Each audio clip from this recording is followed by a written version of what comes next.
దయచేసి అన్నకి మీ అందరికీ చెప్తున్నాను, ఈ 2 నెలల్లో చాలా రాడికల్ వర్డ్స్ ఉపయోగించాను.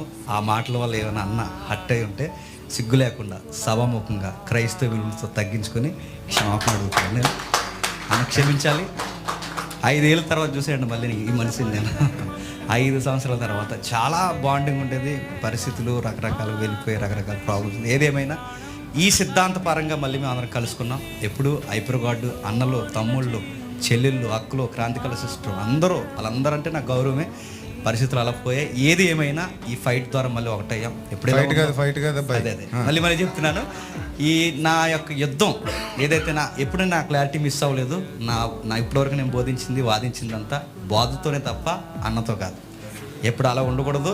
భవిష్యత్తులో ఇంకా మంచి మంచి వక్తలందరూ ఇక్కడ కూర్చోవాలి. చాలా సిద్ధాంతాలన్నీ మనం డిస్కషన్ చేయవలసినవి, అవన్నీ మనం డిస్కషన్ చేసి క్రైస్తవ్యానికి ఒక అవుట్పుట్ మంచిది, ఒక క్వాలిటీ బోధన మనం అనుగ్రహిస్తాం.